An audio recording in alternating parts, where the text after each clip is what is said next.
what was the most moving part of the experience was when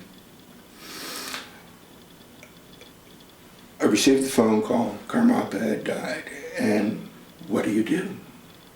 So a friend and I decided we're going to go and drive up to Zion, okay, and go to where's the funeral home? Okay, they were thinking in Western terms, oh, there'll be something at the funeral home, you know. We get to the funeral home and it's like, there's nothing. There's nothing. We knock on the door, nobody's there. Someone comes out. It's like, oh, you're here, and they're not doing anything. They said, but you can go and sit. And it was like freezing cold. And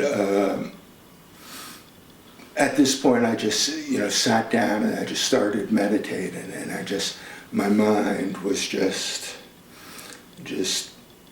totally involved with all these issues and thoughts and concerns and worries about, I've made this plunge and it's disappearing.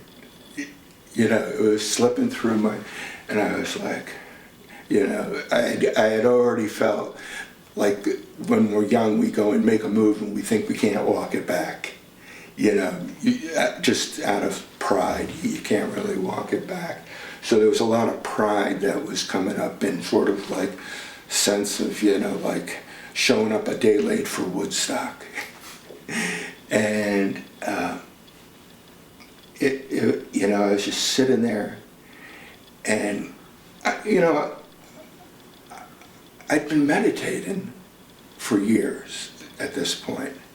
So I sort of slip into the meditation and the thoughts are coming up and the issues are coming up, and then suddenly I hear bang, bang, bang, bang, bang. Someone really, and then I realize they're nailing the Karmapa's remains into a crate for shipping. And it's like everything just fell away for me. It was just, I'd never had that feeling ever in my life, in which just I was doing my instructions as I had been instructed, follow your breath, and it just happened. It just happened for me. In Tibetan Buddhism, we don't have a word for that. It's just keep on going. You don't dwell on stuff like this. Afterwards, I still expecting someone's going to show up.